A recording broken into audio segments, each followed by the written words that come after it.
You are now listening to the Friends of Rugby podcast. Relax your anus. Balls. Thick thighs. Camille Shat. Where's his neck? Eddie Jones. You're fucked, mate. We're nice now. 2, 1, and we are recording. Frank, Good morning. how are you doing? Fucking great. We skipped a week Yeah, we did. Why did we skip a week?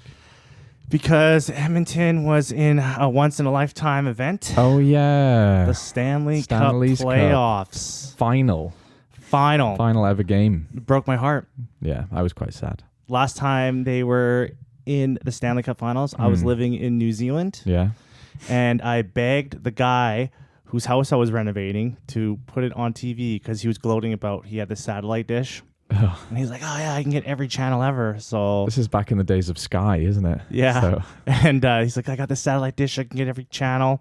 So when the game was on, I was working at his house. And I told him, hey, I know you have all these channels. Can you just put this game on? It's my hometown. yeah. Stanley Cup finals. Did he do it? Yeah, he actually got super excited about it. Yeah. And we ended up watching the game and drinking. And then my boss came and saw me on this guy's couch watching this game with him drinking. And he was like, what the fuck's going on? He's like, it's okay. It's okay. It's the Stanley Cup Canadian ice hockey. He was like this guy was like super pumped to watch it too. So Yeah. I got pretty lucky. And then the Yeah. Oilers lost. Yeah. So, but it's good Heartbreaking, to eh? have the playoffs done because it's every second day. Yeah, it takes over your life, doesn't it? It takes over your life. Sports here, like baseball, basketball, hockey. Actually, NFL is weirdly not like that. No, But they just play all the fucking time. it's a money. It's definitely a money thing. It's isn't a it? it's a Has to quantity be. over quality things because there's like 86, 85, 83 games in an NHL season. Yeah, and that's a fast, hard, physical game. Like, I'm surprised there's not more. It's not as attritional as rugby. Yeah, they're skating really I know this is a rugby podcast, but We can cut it out, I think. Come on. but they're skating so fast and they're hitting each other all the time, but they're playing like every second day for like fucking Yeah, they only do 9 like months 2 or of the 3 year. minute shifts, so they get a breather. But and they're wearing a ton of pads too. that's true. I am always impressed by hockey players, though. That is But a very a lot of fast, them are skillful like they're sport. missing teeth. All of them are missing teeth. Yeah, They're always fucking injured. yeah. So they They have play on injuries a lot, don't they? Yeah. So it's a pretty rough and tough sport. But let's talk about another rough and tough The reason we sport. said it is because we didn't do anything last week, and it's because there was kind of a significant sporting event on. So rugby, though. Rugby, another tough sport. Mm-hmm. And then what did we miss here? We missed the URC final.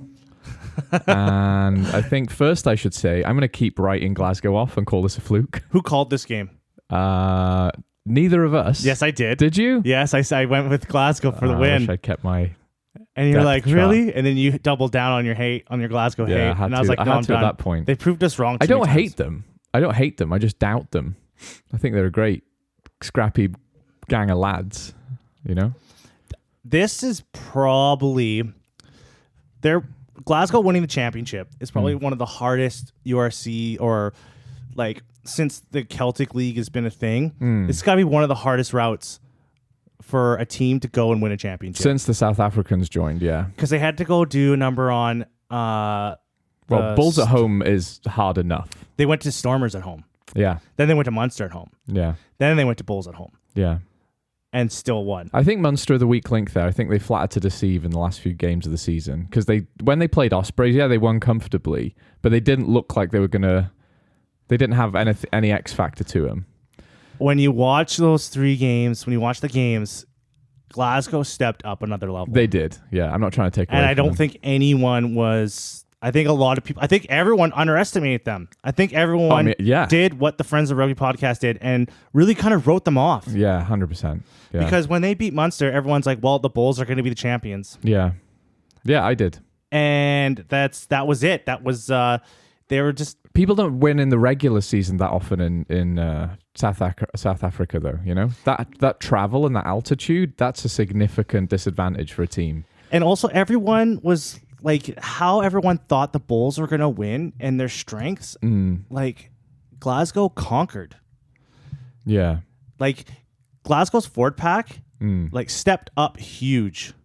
And it wasn't even in the set piece that much. I thought it was just more in the open. You know, their forwards were just monstrous, weren't they? It was more the energy than the physicality. Like every single player hit rucks hard, got straight up after tackles, got straight back in the defensive line. Their rush defense, like they just got straight up in people's faces. There wasn't a second where they stopped playing hard. That's what won it for them. What happened to the altitude? The altitude, man. I was watching a thing with Duncan Weir, and he was on about how good their conditioning is. Like they're literally just really, really fit, right? And that they knew they had to be really, really fit. You know, if there's going to be altitude or whatever, you have to have a lot better conditioning to win a game.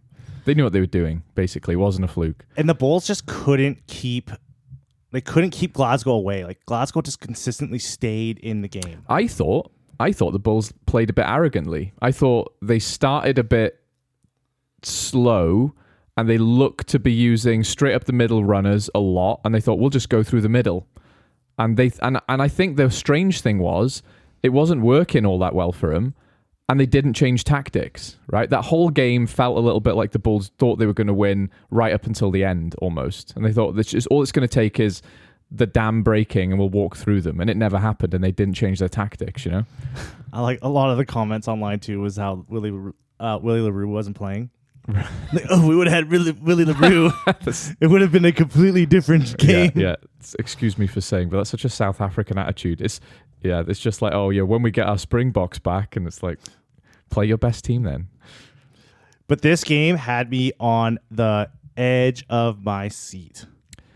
Like this was probably one of the best rugby games I've seen in a long time. I know I say that a lot. Yeah, you say that every week. But this game, they just keep getting better. Apparently, it was like a thrill. It was just it was just back and forth and like the energy was immense, wasn't it? Because I didn't believe that Glasgow would win the game. Yeah, and they just stayed in. Yeah, stayed in. And I was like, man, they could do this. And they started making a comeback, and I was just like, oh my god! And they got the lead, and the Bulls discipline was starting to falter, and I was like, man, Glasgow. It was kind of. It was very. Actually, it was kind of a lot like the Munster Glasgow game.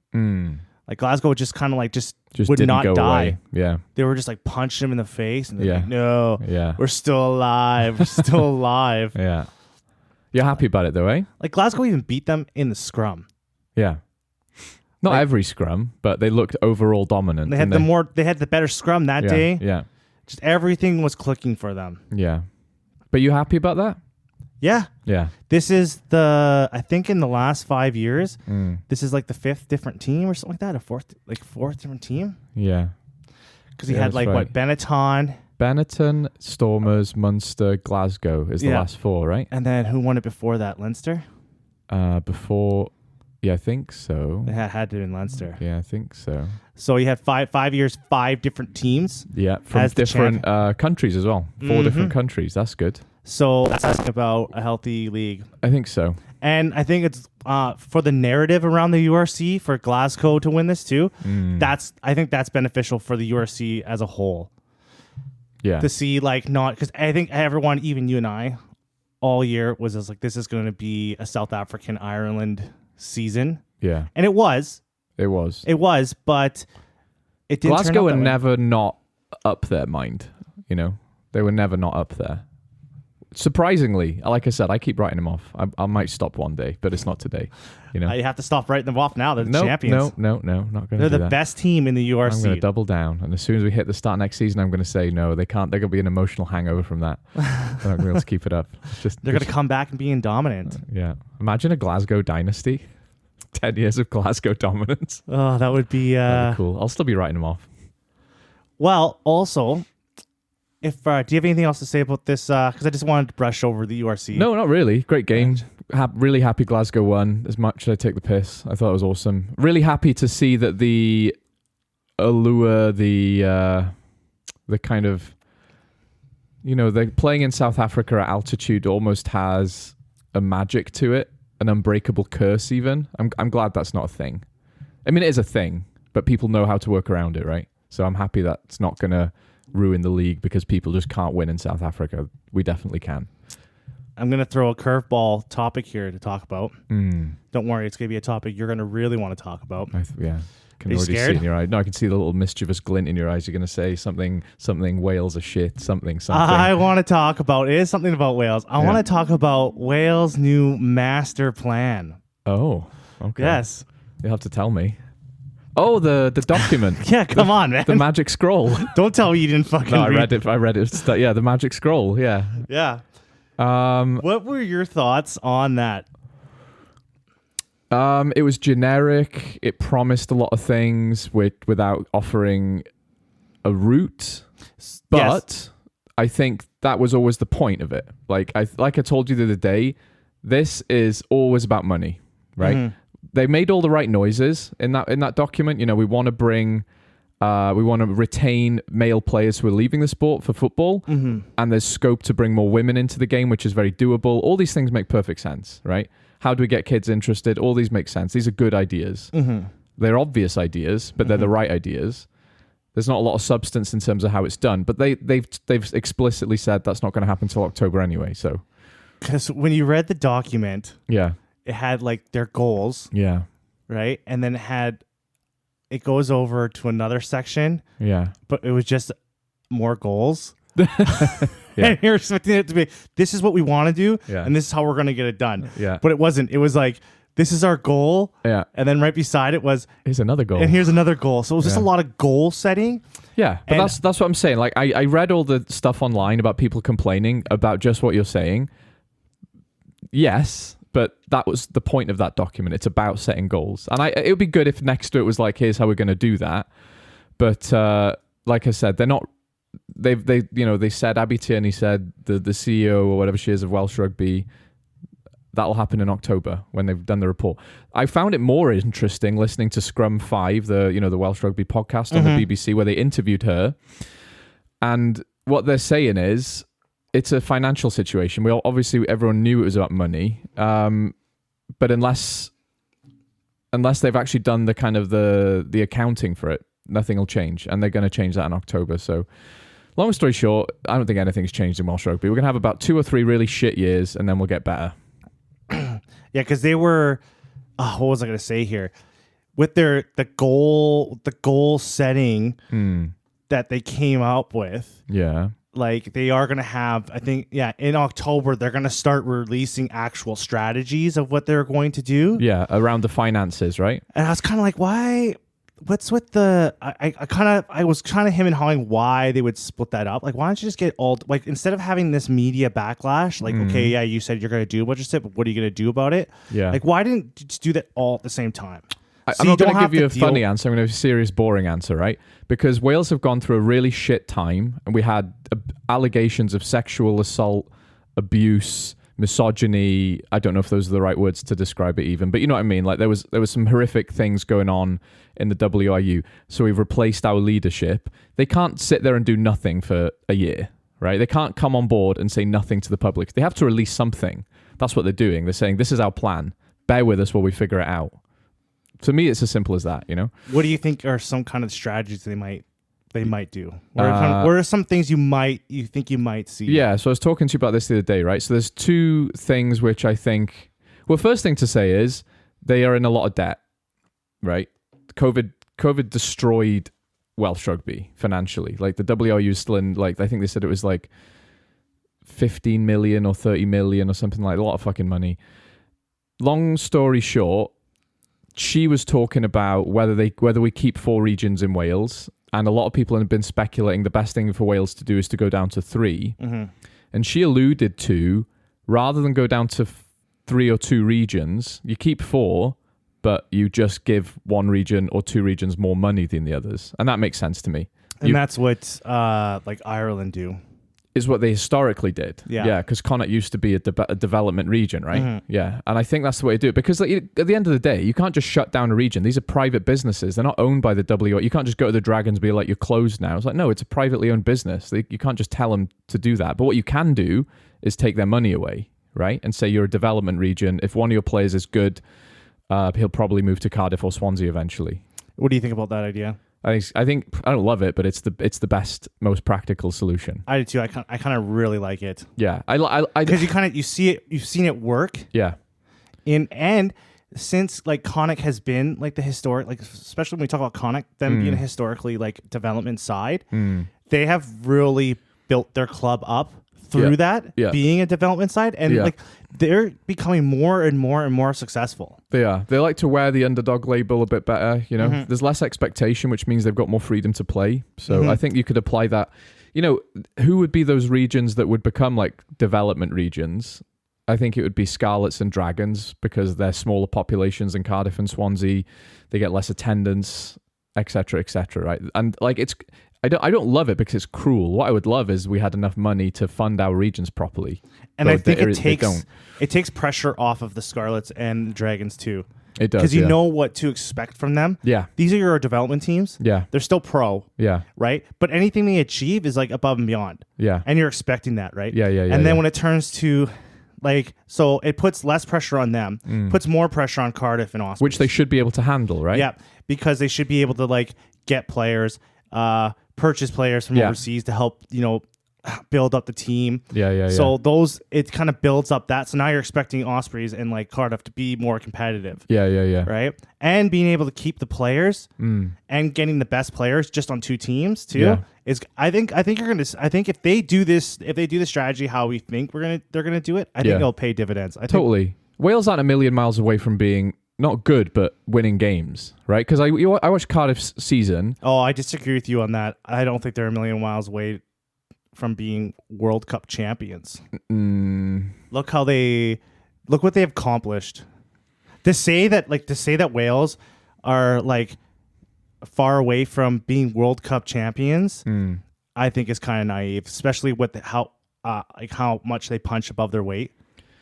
Yeah, maybe, but like this is a team that can win Grand Slams years after years. This is a team that's gone to the semifinals, right? This is a team that's almost beaten the other teams in those semifinals they got to in the World Cups. Yeah. Right? Like they are, besides beating the All Blacks, which they haven't humped, which they eventually will do. Like sky's the limit for them. Yeah, maybe one day. But what I'm saying is our expectation needs to be let's win some games before we focus on being world champions, right? Like Cardiff, the amount of losing bonus points they had in the URC this season was like it became a joke, you know? It's like, how can we not win that many games by like so few points? It's ridiculous. I think also too, the whole initiative, like making like having the goals, and if Wales actually start like doing stuff on the goals, it's gonna change the morale. Not the morality. What's the word I'm looking for? Just the whole aura around the whole union. It'll just make it a more positive place to be. Yeah. Like players will feel better and more confident about being there. Yeah. And getting players back will be huge. If they can start pulling Welsh players back into the URC, playing for these clubs, taking them away from like the Prem and the top 14, like that's going to be huge. It will be huge. Yeah, like, imagine Dav Jenkins coming back, Joe Hawke, half of the Exeter team coming home. That would be good. Yeah, Exeter team just comes back. Plays like a Cardiff or Scarlet. I mean, Ospreys. Yeah. Like that would be huge. Yeah, I'd love it. I would love it. Nah, that would be huge. Yeah, all I'm saying is it's not going to happen overnight. I say there's going to be... I think next season in the URC, I think Cardiff and Ospreys will win a few more games. I can't see Scarlets changing much right now. I can't see Dragons changing much right now. Dragons always frustrate me because their team on paper isn't a bad team. You know, they've got like Aaron Wainwright, they've got Rio Dyer, they've got some class players. They just can't seem to fucking win. I wonder if like they should get those guys out. I think Falatau played in the Dragons and Dan Lydiate played in the Dragons for a worryingly long time while Wales were winning international games, right? They'd come up to play for Wales, win a Grand Slam, but okay, back in your box now, back to Dragons. I think it's just better for the aura, like have those players on winning teams. It definitely is, and winning games. Yeah, it's just better for the confidence. I think so. Let's talk about like lack of confidence. We're gonna this podcast is gonna go rogue here. Okay. Confidence, Leinster season. It's got to be the saddest season. Did you know that when they went down and played the Bulls, there was only one player on that team that had played in South Africa that year? It's hard not to say arrogant and insulting, isn't it? Yeah, It's is hard a little not bit. to. Like, I don't want to be... I know I shit on Leinster a lot, but it's hard to say anything but a negative thing about them there. Someone mentioned something. I can't remember where it was, but they were talking about Leinster's. They're like one of the best teams in Europe, Yeah. hands down. But the Yeah. problem is that they play a lot of lower competition, a lot. And when they finally play someone that's on their level, Yeah. they fucking get kind of shell shocked from it. Like they're not used to playing someone on their level. But that's like, it's like blaming the other teams for their failures. No, it's not. They Blaming have other the teams. Ireland national side. Every player in that team, bar one on some days, on a lot of days, has played in World Rugby Cup games. That's true, but during the year, you can get like a little bit. You don't think there's soft. bad teams in the Gallagher Prem or the French Pro Did? Oh, 100%. You know what I mean? But what's happening is that these players, like when they go up, like a lot of time Leinster played like good teams during the regular season. Yeah. They're putting out a B squad, Oh, so don't do that. so they're not having these guys in these attritional games. So don't do that. Yes, that's their choice, right? 100%. It's That's their what I'm choice, trying yeah. to get at, right? Like Yeah. it's just a bad. Like I don't know. I don't like. I think Leinster's like protecting their players and. But and why- shit is caught up with them, and I Yeah. think the whole world is starting to see that. Like even I am like starting like The strategy's weird though, because they don't just replace one or two players. It's like they replace the whole team, you know? Just 3 or 4 is fine, you know? Do you want to blood some youngsters? Give so and so, give Crawley or Frawley or Jawley a start at 10 instead of Byrne, right? yeah. Just do something like that, you know? And I like the idea that they are giving a lot of their youngians like a lot because they just they like, don't oh, we're do going to it- South Africa, we'll just send all our kids. But they to don't. The They Bulls. don't do it. They don't ease them in, do they? It's like they've got the fine No, they china send them- set for the nice guests, which is Leinster's A team, and the rest of the time it's like, oh, if we're going out there, I just use the shit plates, just use the shit cutlery. Yeah, the fucking plastic. Yeah, it's like plates. you could have a bit of both. You know, it's not going to kill you to have a bit of both. In fact, that's exactly what they need to do, right? If you send your quote unquote B 100%. team down to South Africa, send 4 or 5 of your starters, so you've got the experience, so you still win the game, and you don't lose morale, and your youngsters don't feel like they've let the whole of Ireland down. You know? Yeah, that's true because like you send them as the representatives and then they get hammered. Yeah. and they come back. It's Leinster have got far too many resources and quality players to be making that excuse for me, you know? it's kind of because when you the huge swings they do in their teams Yeah. is not like the most successful teams you look at are teams that keep a core together. Yeah. and that play together. And rotate effectively, right? They just Yeah. don't rotate effectively. And you don't have to rotate the whole team. That's what exactly like, what I'm these saying. successful teams rotate like 2-3 players in exactly. a game, Yeah. right? And start blending them in and mixing them in, and they're making these 2 or 3 or 4 changes like every other game, and and it's progressive, right? Yeah. Just throwing these guys. Like throwing the B team in, To the sending literal all Lions. sending all your all stars to go like fucking sit on the couch and eat pizza or whatever the fuck they do, like chilling out Yeah. and stuff. Like it's just not effective. Like if you look at the Obviously. best teams, like they are effective at like making the changes when necessary. Yeah. The whole phrase B team, C team is insulting to the game as well. It's like, we don't respect you enough, we're going to send out B teams. Like, no, you're still Leinster Rugby. You're still a team everyone respects regardless who you put on the field, right? You don't respect yourself enough to put out a good team to beat the Lions in South Africa. That's your problem. Don't blame it on weak opposition because you lost those games, right? This is unique. This kind of whole like sending out A team, B team is also super unique to rugby. You think so? Yeah, especially in all the sports we have in North America here. Yeah. Like you're watching the best play pretty much every week. Yeah. Right? But it's the physicality of rugby, the high injury rate in rugby. You have to have like such a huge squad. Because you got players falling off the radar all over the place from injuries. And Yeah. stuff. And injuries is like there's a ton, like compared to like other sports, there's a fucking It's ton. attritional, isn't it? I would say it's not about that though. I think it's because there's multiple competitions in the same season, right? So in football, like Premier League football, they do that. There's competitions where they will send their development squad. It's for different reasons, but it's because there's multiple competitions in the thing. But Leinster have the resources to win the Champions Cup and the URC, right? And to be honest, comfortably in the case of the URC, they could have won that, I thought. So yeah, I'm kind of like, I get a bit angry about it because when people say, oh, it's like you said, I don't think you mean it in the same way as other people, but the quality of the teams at the bottom of that league are the reason Leinster couldn't win either. It's like, no bullshit. Those guys play for Ireland as well, regularly, right? That's not a reason. Munster could get further than you. Like, that's not a reason, you know? So, yeah. I don't know, because when you're playing in when you've been away from international for a while and you're playing in a team, because remember there's a lot of internationals on that team, Yeah. but they're not all internationals, right? Yeah. So I know, you go through their starting 15, they basically are, maybe bar 2. You could name them right now. It's the front row. It's the Irish front row, right? Maybe not having Tyke Byrne, but you could easily have, what's he called? Luke McGrath? No. Oh, he's been in the squad. Yeah. I think all their starters have been in the squad. Yeah, that's what I'm saying. That's what I'm At saying, one point in right? time. Yeah. Right? Bar like 2 or 3. You're right. Right. Okay, I'll give you that.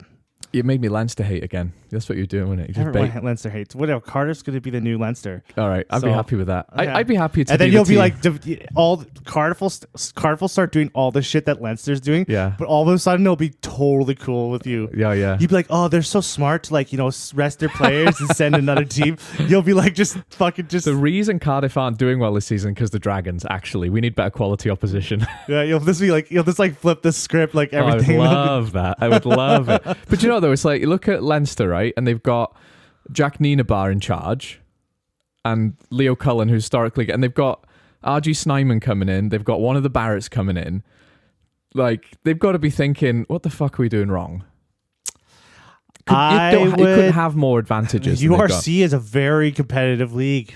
That's a good thing, though. Yeah, that's a good It's thing. a very good league, and like for Leinster to be as good as they are, it just shows how competitive, how much quality is in the URC, that you can have pretty much an international side, and can still lose.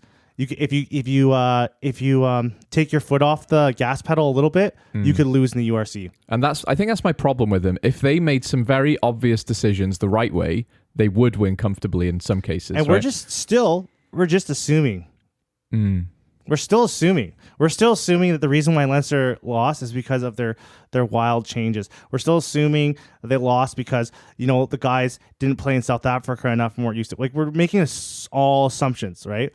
Really, at the end of the day, they lost because they lost. If you don't win, you lose, right? Yeah. If you don't win, you lose. First, you're last. Right? Because everything we're making is assumptions, right? Shoulda, coulda, wouldas, all sorts of shit. Like, it's just that the competition in the URC is fucking tight. At the top, the best teams are evidently can beat each other. They can, but if you look at the resources available to Glasgow compared to Leinster, if they played each other, with those fucking resource difference, right? They could they won it. Yeah, they can beat them. Yeah, they can. Right? Yeah. It's anyone's game when the game is on the line. Yeah. Right. Just shows how competitive the league is. That sounds sensible. I have to agree with you. I don't want to, but yeah, it sounds sensible. Fuck off, Steve. Let's talk about Japan, England. All right. Because this was a story-driven game. It was. There were some narratives which turned out to be nonsense in the end. What did you think of? Were you expecting that? Well, when the game started, I got up at 1 o'clock in the morning to watch this. Like, oh, yeah, here we go. And so the game starts, and Japan come out at like 1,000,000 miles an hour, and England were fucking shell shocked. Yeah, like they looked spooked. And you're just like, holy fuck, we are in for a game. I was fucking like all about like this game. I was like, this is going to be an amazing game. Yeah. This is going to be great. Because like England just like, they already looked like in the first 3 minutes, England looked tired and heavy. Yeah. And Japan looked crisp. Knees weak, spaghetti. Then England got their hands finally on the ball and basically just walked right through Japan. I said this to you the other day. You know that fight in Game of Thrones between the Mountain and Oberyn Martell? Yeah, it was exactly like that. Japan are dancing around him, and eventually England just gets its big meaty claw in Japan and squeezes its head. Yeah, it's like that's exactly what happened. They had like Japan had no answer for England's power game. Yeah, like literally no answer. And as long as England had the ball, they weren't going to lose. At halftime, I went back to bed. Yeah. And afterwards, I was like, man, Japan have really fucking like fallen down. Like they're worse. They're worse. But then I was looking at like started figuring out like how Eddie Jones picked his team. He picked like interns and university students. Yeah, and he picked like a super young team. badminton. The fullback has never played a professional game. He was from university. Yeah.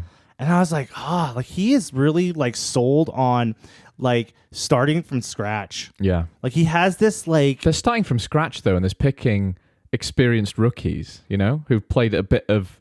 It's crazy. but it's just it's like the guy who he's like Eddie Jones is like those like fucking like those like fitness guru grifters.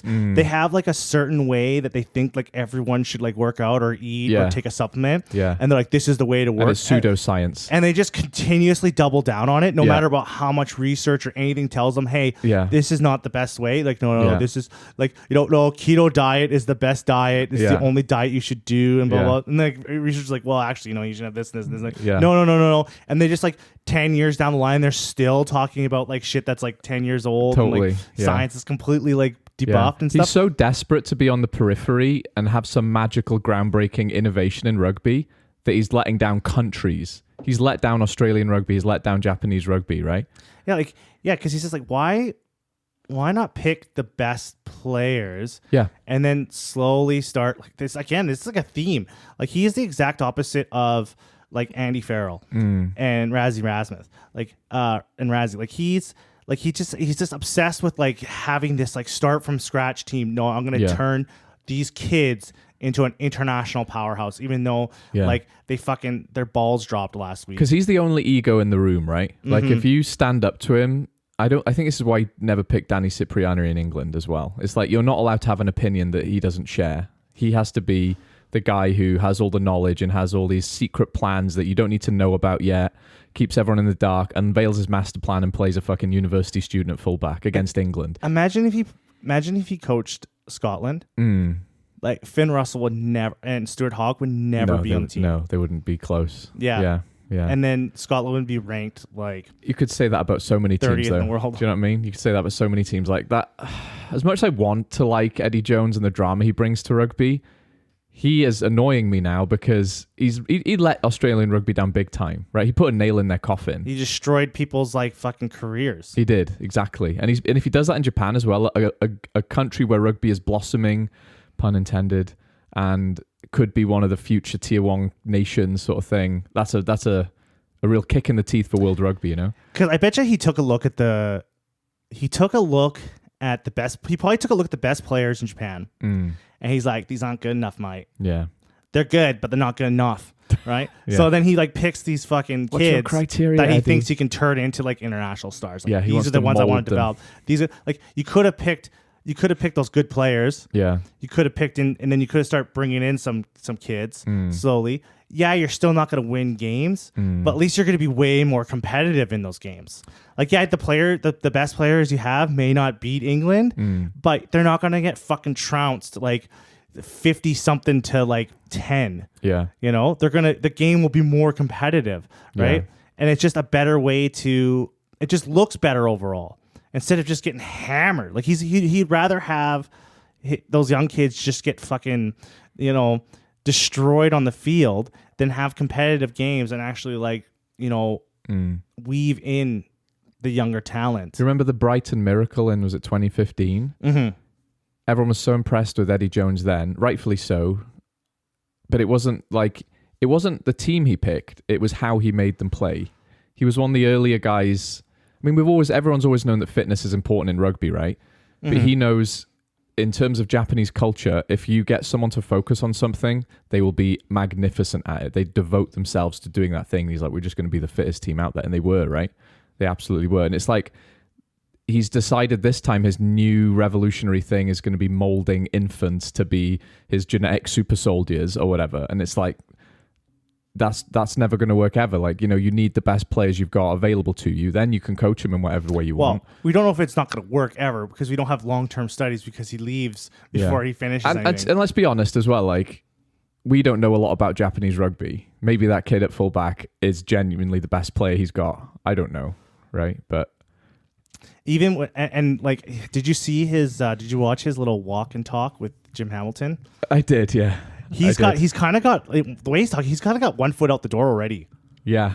Like Yeah. he's already thinking about retirement. He's got one foot out the door. Yeah. Like I was like, man, is his heart fully in this? Because Yeah. he's talking, like literally said, like he like has one foot out the door already. Do you know what's like funny he's about coming to the end. Yeah. I'm coming to the end, mate. And Yeah. like, all this shit, and I was like, man, he's like kind of like just doing this for like he's just making like a few bucks, and then he's gonna go off and like retire on a beach somewhere. Like, is his heart in it? Like, is this the best thing for like Japan rugby? Because they're probably paying him a ton of money. Oh yeah. Oh yeah, of course they are. Yeah. I think even in that interview when they were walking, his body language was weird. He was like not really looking at Jim Hamilton. He's like a few steps ahead of him. You know what I mean? Just like he's fucking with him, but he's really kind of disengaged at the same time. It was very Eddie Jones. Those walk and talks are always awkward anyways. They're kind of weird. Yeah, I always thought like if I do an interview like that, like how do you always look at another person while walking and not trip over a rock, you know? it's just a weird. Yeah. I always watch them. Oh yeah. I always watch them. I like them, but it's just like it is kind of an odd concept. It is, isn't it? Yeah, Just but- sit down. No one cares.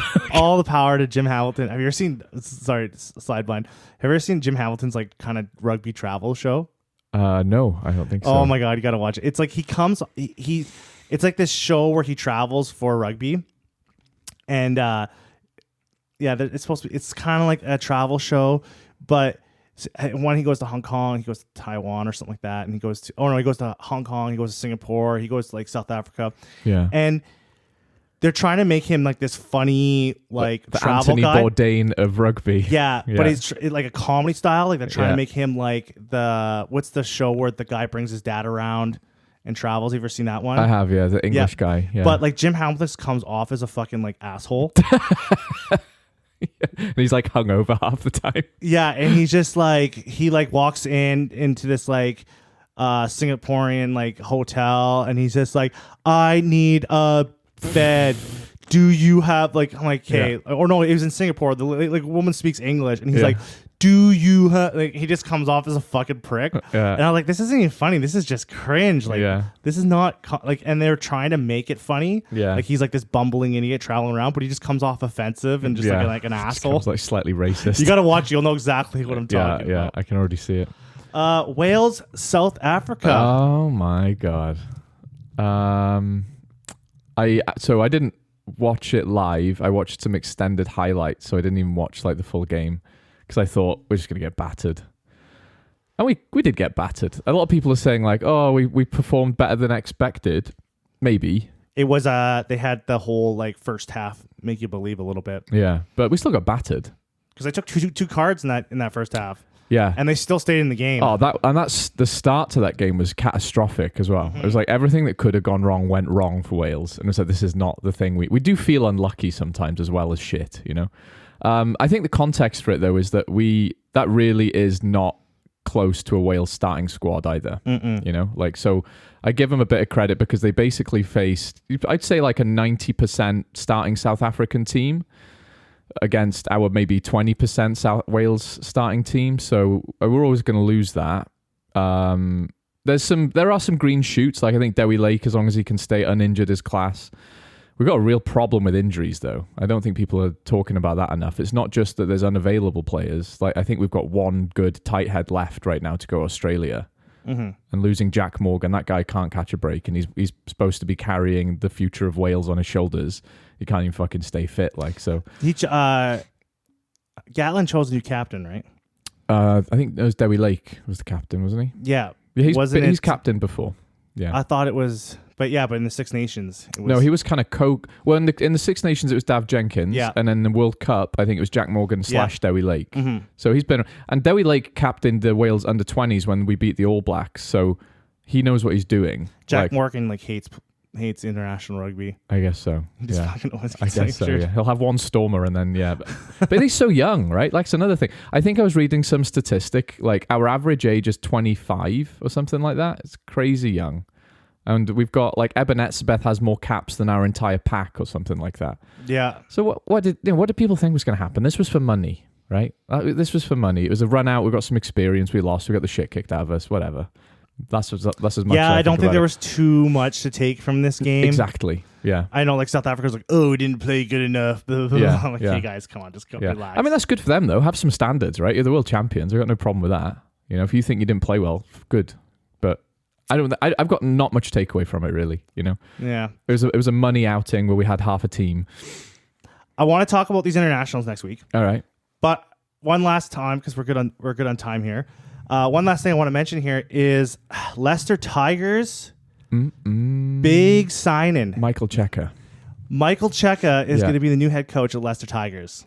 I like that. He's in the system. He's in the English system. He is. He's like the kind of spiritual continuation of Martin Johnson. You know, hard-nosed bastard, and that's exactly what Leicester like. Leicester like. I think, I used to not rate Michael Cheika very high, Yeah. but ever since he left Australia, the things he did with Argentina. Argentina and stuff, Yeah. like he's got some coaching. Yeah. He's got some coaching sparkle. I really rate him. I just think he's kind of a dickhead sometimes. But maybe that's part of his charm. Maybe that's why you like him. I'm guessing too. A lot of players from the Wallabies actually really liked him too. Yeah. From what I read about him, and a lot of players in Argentina really liked him too. It sounds like he's always got his players, like he's like a fucking mama bear, right? You don't come for his team. He'll stand in front of the press and just, say some horrible things because he doesn't want his team to get affected, right? Do you know what I think is the end game here? He's going to coach England. He's going to coach England. Oh my God.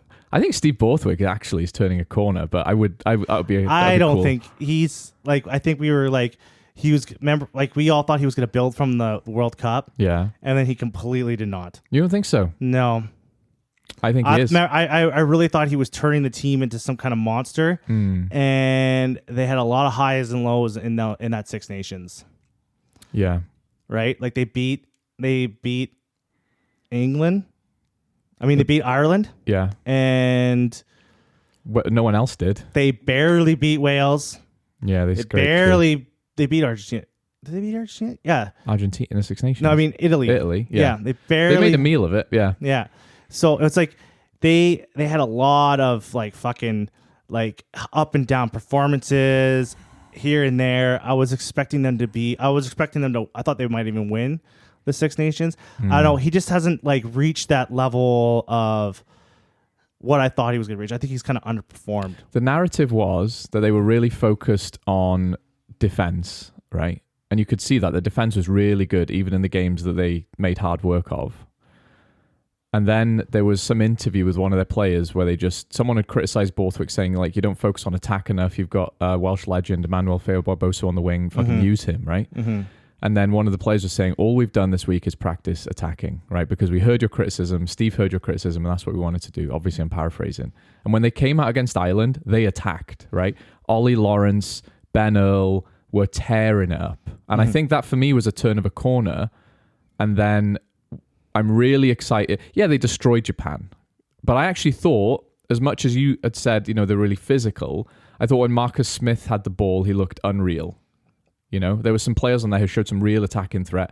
If they can beat New Zealand in New Zealand, Steve Borthwick's going to be the England coach for another 4 years. Yeah, if they do take both games, he'll be the coach. He's not going anywhere. No, he won't be going. They like that in England, I think. They like security and stability if it's going well, But I think if he has a shitty tour and he has a so-so Six Nations, yeah, and if Cheika like really like does it at in Leicester and turns them around, yeah, they're gonna that'll be like the second coach they take from Leicester Tigers, because Borthwick was Leicester, wasn't he? Yeah, he was. Yeah, and I think they'll bring him in. Yeah, I think this that. whole end game, him going into Leicester, I think the whole end game is him to like is gunning for the England job. You think he wants that long term? Oh, I think so. He's an international coach. He's an ambitious man as He's well. a test coach. He is, isn't he? Like going to club level, like because he was where was he before? He was like at club level. Yeah, wasn't he at like Glasgow?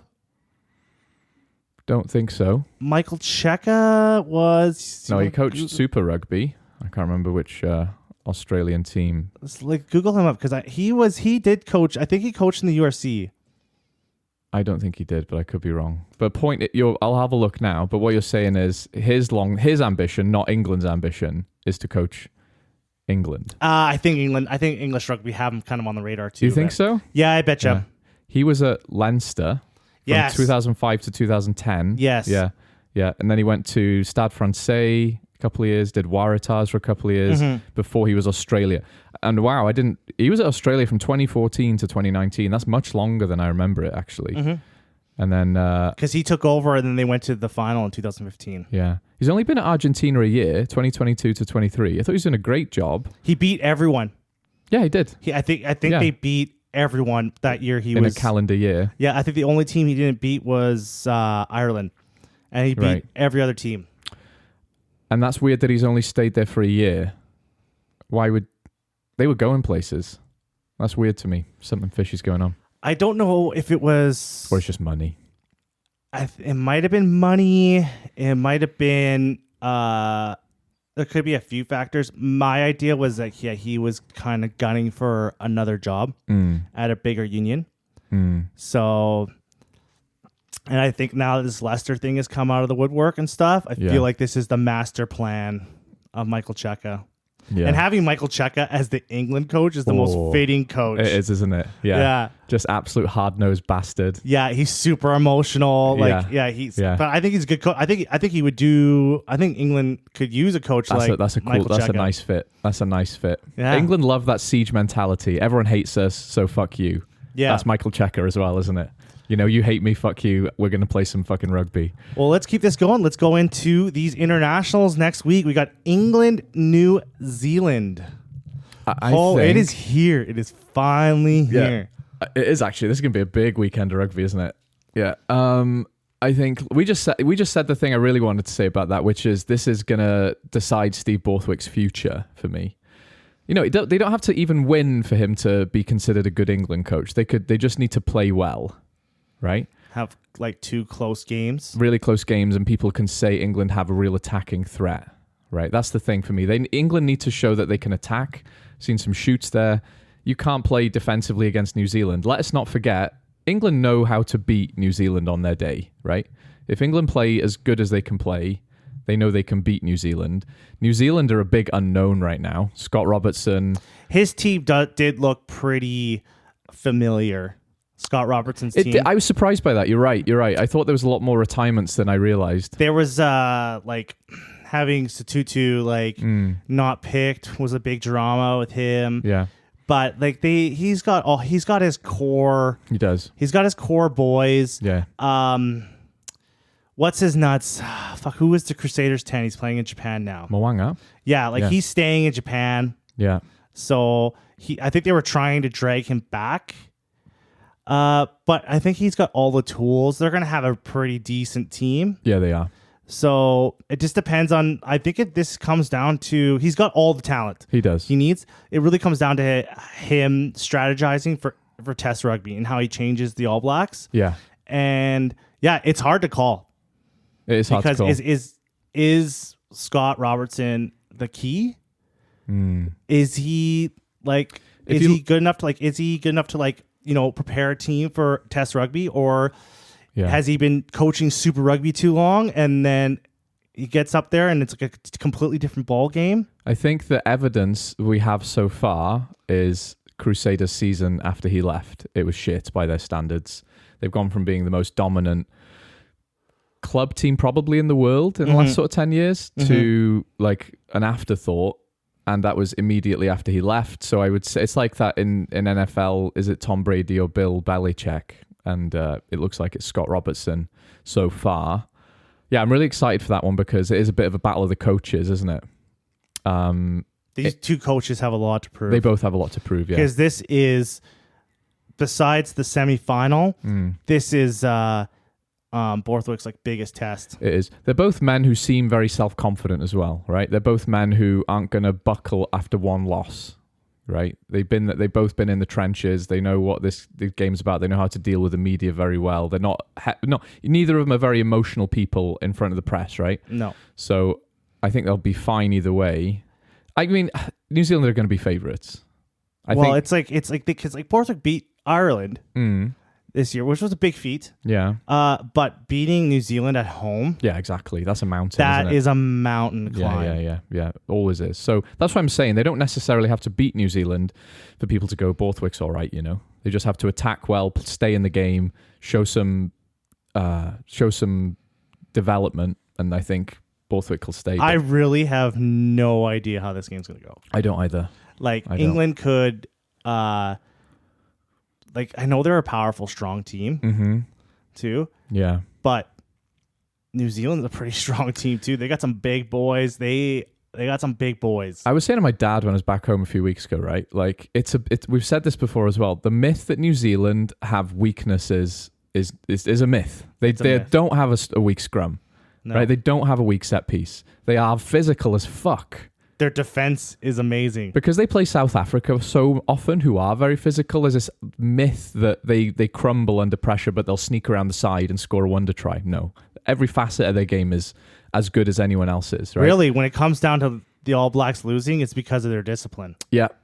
And sometimes not taking the 3 points when they're on offer. Yeah, they refuse to take points because they're scared of kicks. Yeah. And their discipline. Otherwise, everything else is probably better than everyone else. Yeah, genuinely. Yeah, you don't get to be as good as they are. Their attack is definitely better than everyone else. Their attack's the best in the world. Their defense is just as good as everyone else. Which is surprising when you watch Super Rugby, where defense is just sort of like, oh, maybe we'll defend today. We can't be fucked. Because no one has the the All Blacks attack is so much higher than everyone else's. They New Zealand will never come into a situation where they have to face themselves, right? They'll never have a situation where they're playing with a team that has as good of an attack as the All Blacks. So I guess what you're saying is their defense isn't bad. It just looks bad because the attack is that good. Well, no, their defense is never bad. But that's what I'm saying. Like, it's made to look bad in Super Rugby because the attacks are so good in Super Rugby. Do you know what I'm saying? Mm-hmm. The attack's just better than the defense, not that the defense is bad overall. Yes. Right. So they never have to worry about that situation. No. Right? But they are hard to score against. Yeah, they are. Really hard to score against. And any kind of slip up, they capitalize on. Oh, I know. It's a they nightmare. do not need the ball to win games. No. And so England, to win this game, they have to be fucking perfect. Yep. So I would say, the odds are against it. But I don't know, England are a strange team because they can step up whenever. But they can also step down. They do. That's they the problem go with them. missing sometimes, don't they? Yeah, it's weird. That's the problem with them. They step up and they step down. Yeah, right? yeah. And that's a huge problem with them. The All Blacks never do that. No. They're good. The only time they'll lose is because they refuse to take points or their discipline gets the better of them. Yeah. And I think that's the best case scenario that England can hope for is that All Blacks play too much on the edge and they have a ref that calls that out. Yeah. And then the All Blacks are in trouble. Otherwise, that's a feat. If I was going sort of percentages, and I would say 70% New Zealand going to win, 30% to England going to win, if that makes any sense. I don't know how betting odds work. So. I don't know, but those numbers make sense to me. All right, good. That's what we're saying, right? Yeah. All right. Other games? Wales, Australia. Wales, Australia. The fucking bargain bin bonanza. It is the bargain bin bonanza. Yeah. Schmidt's team has got a lot of criticism. Yeah, he's left some people out, but he's definitely kept some experience in the forwards. He's picked only people that are staying in Australia. So he hasn't gone to he left Corbett in Japan. Japan. Yeah. He's one of the best wingers in the world. Yeah. So he's Did he pick Will Skelton? No, he didn't. He didn't pick Will Skelton either. France, yeah. So if they're not playing in Australia, he didn't pick him. Right. He picked 13 uncapped players in the squad. Yeah. But that's not by choice. It's the same with Wales. It's like we haven't got a choice. Oh no. He had some choice. Okay. Yeah, he had choice. Right. He's had guys that he didn't pick some players that haven't even fully left yet that he could technically pick. Yeah. So he's almost kind of doing it's weird. He's kind of almost doing the same thing Eddie Jones did. Right? It's less dramatic though, isn't it? But the response has been completely different. Right. So, it's kind of a very similar situation. So, there's a young team. There's a lot of inexperience on this team. Mm-hmm. The thing is, though, Schmidt's a good coach. He is a good coach. He's got some good coaches. You'd trust him more than you trust Eddie Jones to do something drastic, wouldn't you? Mm-hmm. He is kind of a control freak, though. He is. He micromanages, doesn't he? He's a micromanager. He's a control freak. Yeah. I don't know how that's going to play into the game. Also, when he came onto the All Blacks, All Blacks changed significantly too. In a good way? And I think in a good way. Because when he came on, I think he came on after the Ireland series. Yeah. And they were just I thought they were a better team afterwards. And I think he got more and more. I think he was just a consultant, and then he became more and more involved with the team. Yeah. I don't know. And you got a young Welsh squad coming in. So I want to say one more thing about Australia, though. Australia have been a bit of a thorn in Wales' side. Not recently, but early days under Gatland, we just couldn't beat them. Like, we lost every game by like 2 points. And what Australia always managed to do, and this is what they do when they beat New Zealand and South Africa, because the Rugby Championship will happen. Australia will take a hiding, but they will pull off an impressive victory against New Zealand and South Africa every couple of years, right? And the way they do it is they play very open, loose game with very fast breakdown speed, and the 9 will get the ball out really, really quickly, every single ruck, right? It just allows their backs to just run around people, right? So their game they play well is speed, and Wales historically just couldn't cope with the chaos, right? Joe Schmidt bringing a degree of control into that is either the best thing in the world or the worst thing in the world. I don't know how it's going to play out. We'll see. Oh, I can't wait. That's going to be a good one, actually. Now we're building up this narrative, right? For Wales, though, there's so much positivity and goodwill for this team that hasn't won in a long time. We haven't won a game since the last game of rugby Wales won was in the World Cup against, was it Australia? Mm-hmm. Might have been Fiji. Anyway, do you know what I mean? That's how long ago Wales have won an international game of rugby, right? And everyone's being very positive because everyone's recognizing, the international rugby community, not just Welsh people, are giving us a lot of grace going, yeah, we see the situation you're in. You lost an entire golden generation in a year or something. Everyone retired. And now we're going to Australia with a significant number of injuries. We're going to Australia with Sam Costello as our starting 10 without a backup. I was just going to say that too. There's no other 10. We've got Jacob Beetham, who has never played 10 before. He's never started at 10 before. Mm-hmm. He's our backup 10. Like, why aren't you taking Jared Evans from Harlequins, right? Taking Dylan Lewis from Harlequins. Why not Jared Evans? Do you know what I mean? And even if you don't like Jared Evans, there's other 10s who can play if you want them to.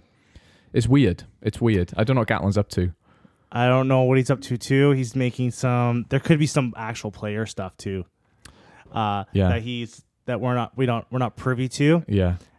As a fan of rugby, I would like Wales to win this series. Why?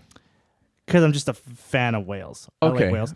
But for the narrative and story, and for the sake of rugby, I think Australia need to win these two games. That's just what I was going to say. They need to win these two games for Australia. No, they need to win it for World Rugby. Yeah. And you know what? Like, I totally agree with you. I thought you were saying it in a different way. Like, as a Welshman, obviously, I want Wales to win. Mm-hmm. Like, I want it so bad. We need a win. I want to see these young kids come good. They need to step up now. Now is the time for this Wales young team to become a winning team, right? They can do it as well. They can do it. They've just got to find that confidence. They've got the talent. On the other hand, if Australia lose 2 games in their own backyard and they've got a Lions test coming up and a World Cup coming up, so bad for World Rugby. So bad for Australian rugby. It could be a death knell for Australian rugby. Can you imagine being an Australian? You're on the fence about joining the league forever or sticking with Union for a bit longer, and you go watch bargain basement Wales show up, beat your team at home twice in a row, and you think, fuck this. Yeah, they got the Wallabies have the whole country on their shoulders with this. Yeah. Like, if Wales lose, like, the fans aren't going to leave.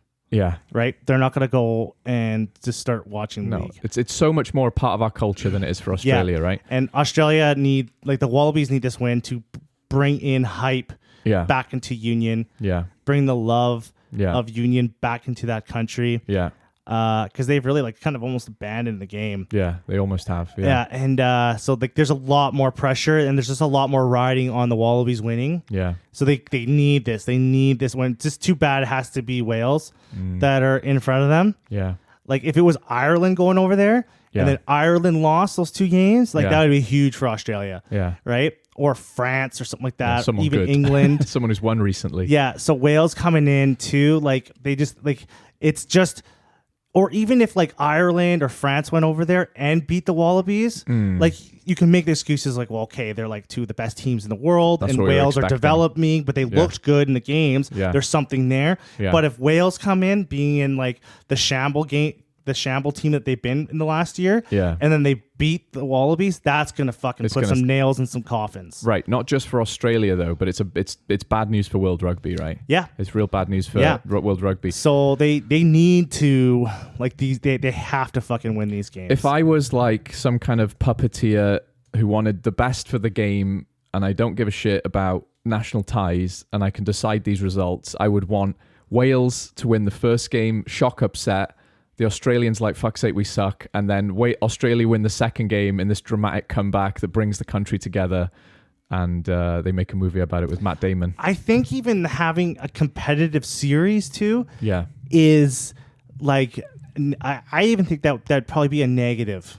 Like, oh, we could barely get by fucking Wales and they suck. Australia need to hammer Wales in one of those games. They have to hammer them in one of those games. Yeah. Right?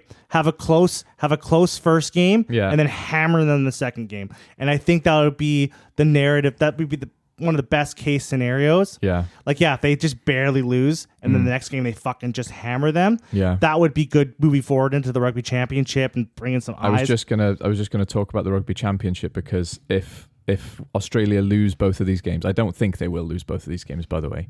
But if they did, and then they just get hammered by Australia and New Zealand as well, which is more likely because those are better teams than Wales, like, where do they go from there? Like, you know? Well, I'm opposite of you. I think Wales are going to probably win both games. You think? Well, I don't know. I think they're a more put together team. I Yeah. think they've been I think together that's- for longer. Yeah. I think the players aren't as bad as we're thinking. I don't think they're bad players. They just have no confidence. Australia doesn't have the power game that the Springboks have. Yeah. Gatlin's got a lot more players back. He's missing. He's We have lacking one tight head, though. You know, one Yeah. good tight head. I still think they'll be fine. Like, he's still a good coach. The team's good. Yeah. They have a lot of hungry players. I think they're coming in to set an example of the Wallabies, and I think the Schmidt picking like a very like inexperienced team Yeah. is like, he's going to need time with that team to build them into a team, Yeah. and I think Wales are going to capitalize that. Yeah. Their experience, I think these two teams going in to face each other are very similar, probably in skill set. I was just reading a stat about the average age and the average caps. They're basically the same. Yeah, They're so basically the but same. the Welsh squad has played a lot more games together. But they do have less caps overall, because the difference here for me is the Australian front row. That's Australia have a very a more experienced, I would say, better front row, and it's rare that Australia win games because of their physicality, right? Like I said, they do attack, they use their backs well historically. So if Australia can get dominant at scrums, then it's bad news for Wales. I think cohesion with the team is going to be the signing That's factor. the winning thing, yeah. Yeah, that's all I'm going to call Fair it. enough. So We'll what do you see. think? Who do you think is going to win Saturday? I think one each. But realistically. who do you think is going to win Saturday? Oh, it's hard. I think Wales is going to win Saturday. All right. Yeah, do you know what? I think so too, actually. And I think Australia win the second one once they played a game together. Okay, so for Wales to finally put the nail and destroy Australian rugby, Yeah. Oh, I kind of don't want it, but also I do. 'Cause it's yeah.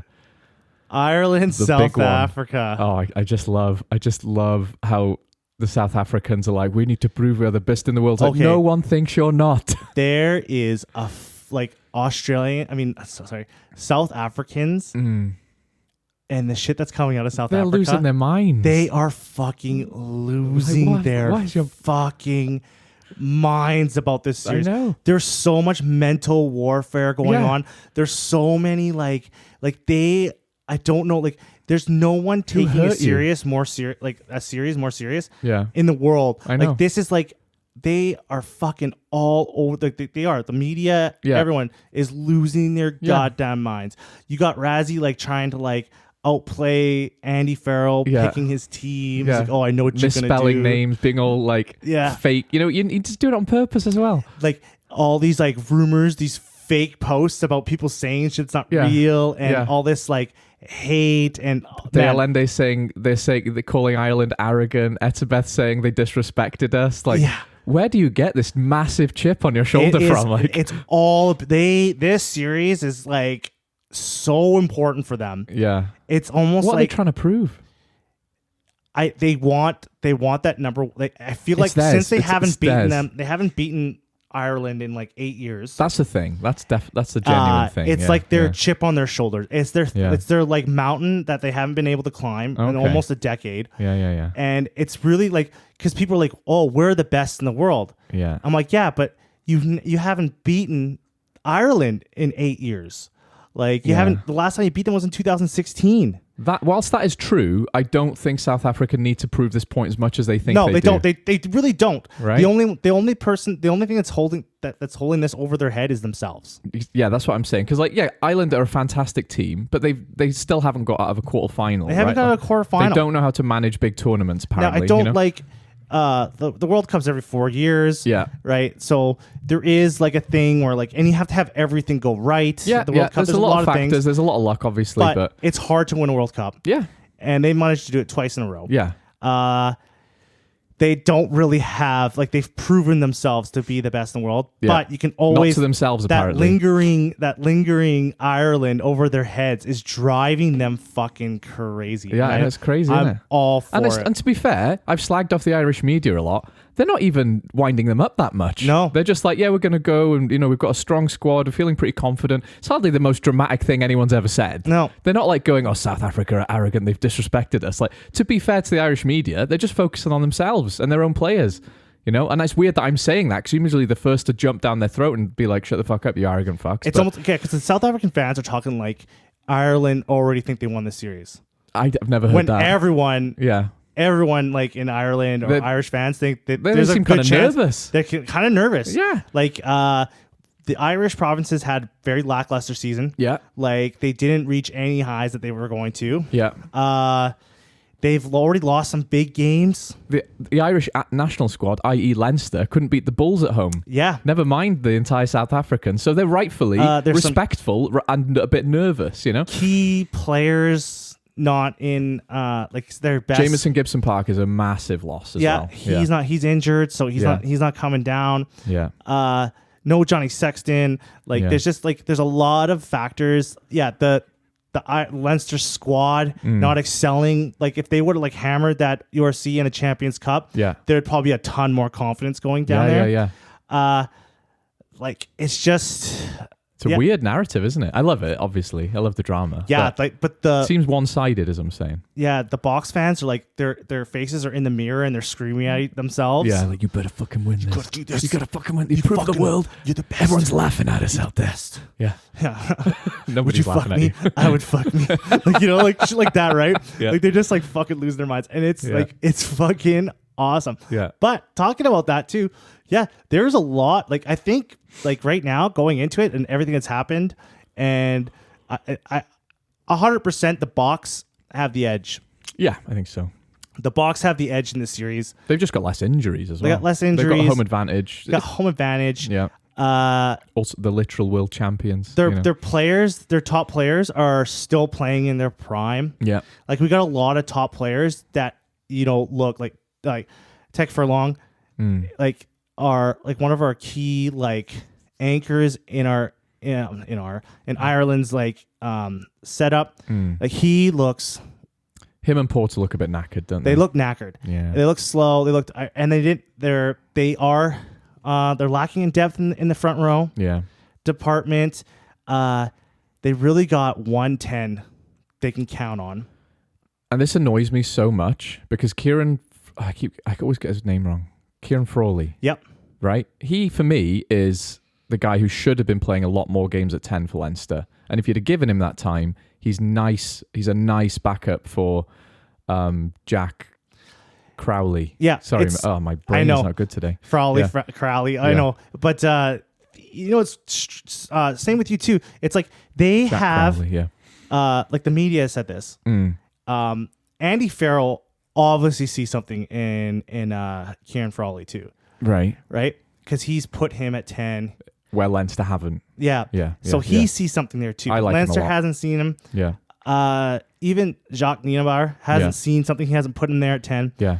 So something's It's usually a defensive thing that we don't see, right? And there's a comparison here because people in Wales are always talking about getting Morgan Morse and Morgan Morris in the Wales squad because for Ospreys, they're incredible back rowers. And everyone's scratching their head, why is this not happening? And the thing is, you don't notice defense as much as you notice attack, right? You just don't. Their defensive stats are simply worse than their equivalents in those other teams. Mm-hmm. And I wonder if it's something similar here. Like if you look at Frawley, is he just a bit not trustworthy in defense? Having said that, he plays fullback reasonably well. So you have to be good at defending there.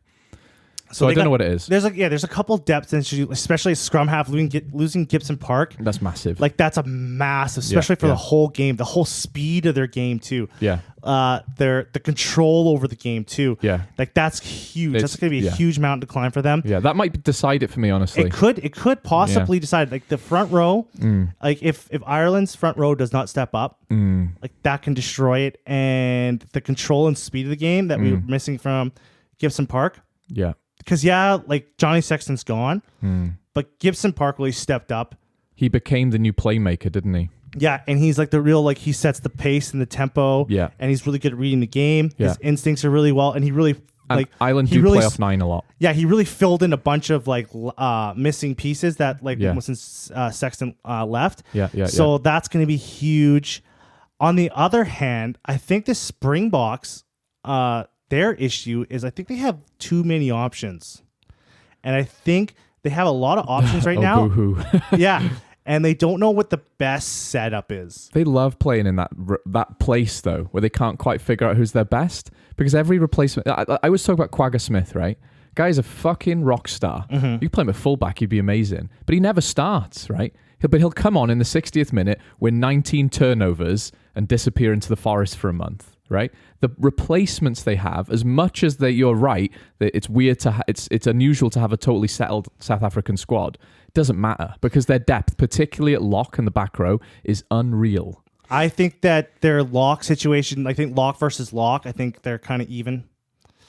I think our lock situation and like we got Tagburn, we got McCarthy, we got James Ryan, like those guys are fucking. James Ryan's not the guy he was. But he's still very good. Great. He's still very good. Now, Tagburn versus Etzebeth, these players in my mind are fucking equal. They're like Tagburn is like one of the best players in the world. Tagburn for me, pound for pound, is except for Antoine Dupont, the best rugby player in the world. Yeah, he's great. So like in the lock department, I don't think there's an advantage either way. I think they both have strengths and weaknesses that kind of even each other out. Yeah, maybe.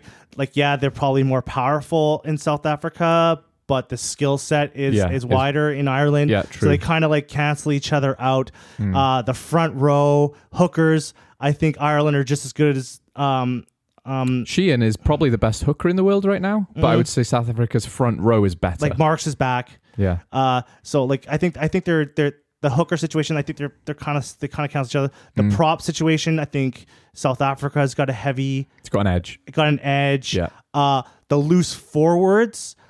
Like the Lucies, I think I think they're comparable. I think there's Josh Van der Fleer, like Peter O'Mahony, like I think Josh Van der Fleer and Peter O'Mahony Kalen Doris. Like these guys can match up against. They look a bit lacking in confidence though. Those Irish back. I don't know. Loose forwards. Kalen Doris can sometimes have some fuck ups in the discipline area. Yeah. But I think the Lucies, I think they're quite. I disagree there, to be honest. I think South Africa have a distinctive edge. I don't think so. All right. Peter Steph-Toit, he is the best, like one of the best players in the world. I just don't think I think Van der Fleer, Mahoney, and Kalen Doris. Actually, no, I think Kalen Doris has been fine recently, except for a bit of a brain fart in that La Rochelle game. Sorry, not La Rochelle, Toulouse game. But except for that, he's class. I think Van der Fleer's looked a bit off pace, and I think O'Mahony's starting to show his age a bit. You know, and they're both Warriors, class players, but just compared to... These guys are going to next level for... And remember, they're going under Andy Farrell's coaching. Yeah. They're going to be... he's not going to play them if he thinks that they're not You're right. top quality. I don't think it's a lack of quality. I think it's just a lack of confidence right now. That's all. And I think, I don't know, to me, in my eyes, I think these are very evenly matched. Scrum half department, I think that... I don't think Faf de Klerk... I'll give the edge to... South Africa. Yeah. I don't know who their backup is. I think we're actually, weird to say, Ireland have the edge at 10. South Africa don't really have a settled 10. They've got lots of good 10s. Who was the guy they played at in Wales? Fuck, I should have brought that up. Oh, that's a good quiz. Not Andre Pollard, no. No, it wasn't Andre Porlard. No, it wasn't, It was was the it? Cheetahs guy. Yeah. I That is a thought. good question. Because he He was good. was good. He was good. He was new as well, wasn't he? And I was pretty surprised by how good he was. And I was like, man, he doesn't miss a fucking beat like this Razzie guy. He knows, he sees potential in, like, in places where no one's. It is Jordan Hendricks. Jordan Hendricksa. That's right. Hendricksa, sorry. Yeah, no, I don't know how you say it. You could be right. He's good too. Yeah, he is good. He was really good. He was, yeah. So I think that I just think Jack Crowley's more experienced. Jack Crowley, I'd probably give the edge to Ireland on that. Yeah. And then in the centers, They're pretty evenly matched. they're there. pretty evenly matched. They both have fantastic centers. If they go with Gary Ringrose, Bundyaki, like those two are studs. Yeah. If they go with, I don't know, Jesse Creel and Deliende, fucking. This guy, Andre Esterhusen as well, right? He was pretty good. Oh, yeah. Yeah. So, yeah, I don't think I would I be think worried there's in a either kind case. of there's kind of the center pairing I think is kind of even. Back three, no Hugo Keenan. Yeah, that's a big Huge. deal. That's a huge deal. Huge Yeah. loss. I don't know who they're going to have playing at fullback for the Springboks yet. That new guy they have in, that Vandermeer guy, looks pretty fucking good. Yeah, he does. So I wonder if he's going to, because Kobe's like injured or something like that, isn't he? I think so. Yeah. And what's that other kid, the other child they had? The child. There was a guy called Afalele something. Afalele Fassi, was it? I can't remember. He was playing 15 Right. last time. There is Because they're probably gonna have Ed Will van der Merwe was the new guy, right? The new winger. You're talking about winger, right? Yeah. Makazola Mapimpi. He's good. Because they're gonna go with James Lowe, Calvin Nash, Yeah. and then probably fucking I always get these guys mixed up. Like O'Brien. Yeah, is it James O'Brien? I think they'll probably put him, or they might put Kieran Frawley I would like that. at fullback. I would like that. I think he's good. I can see that too. So I would give the back three edge to South Africa. Yeah. Just because of experience, Speed. right? Yeah. Defensively though, I think like the Irish backs will be better. Mm. But attack wise, like, yeah. So this is like this is gonna be a pretty tight series. Now you've said that, I get the impression that South Africa have a bigger edge because they've got the home advantage. They're all foaming at the mouth to beat Ireland because of this chip on their shoulder. Those two things are quite a big deal. But I think Jameson Gibson Park not being there is massive because you've got Craig Casey or maybe Conor Murray playing at 9. They are not like-for-like replacements. And I think, as much as Tyke Furlong and Andrew Porter are world-class props, at times the best, they just look a bit tired. And South Africa fucking marmalized Wales in the scrum the other day. They fucking destroyed us. You also have to remember too is that yes, Ireland have won. They've won these games against South Africa in the last 8 years. Yeah. But every time they've played them, they've gotten outmuscled. Yeah. And they've still taken away the wins. So they like the overpowering Ireland is not going to be enough. But that was when they had Sexton and he could pull the strings from behind a pack that was going back a little bit, slotting every single penalty. Yeah, that's a good point too. So I don't know. I think South Africa win both those games. I think it's going to be. I think South Africa is going to win the first one. Yeah. And I think Ireland's going to win the next one. Yeah.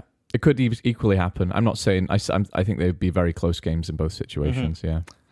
And so, but you'll know right away. I think you'll know. And that's how I'm going to say. I'm going to say I think South Africa is going to win the first game, and then I think Ireland will step up and win the second game. Yeah, I could see that happening as well. And I don't think these games are going to be beat downs at all. No. These are going to be like winning by 2 or 3 points both games. There's far too much quality in both teams for them to get walked over, isn't there? Yeah, definitely. All right. Oh, wow. We have talked about everything we wanted to talk about on the Friends of Rugby podcast this week. And we will be for sure back next weekend. Yeah, we will. You don't have anything planned, do you? No. I'm going to watch rugby with you. We're going to have a sleepover. Well, peeps, you can find us on YouTube. You can find us on X. You can email us at thefriendsofrugbypod@gmail.com. Please like and subscribe and share the podcast. And Logan, I hope you've listened to this podcast. Oh, yeah. This will be the test to see. He said he was going to listen to it. Oh, he did? Yeah, so we'll see if he's listened to it. Just gave him a shout out. So, yes. All right. Have a good one, folks. Goodbye. Goodbye.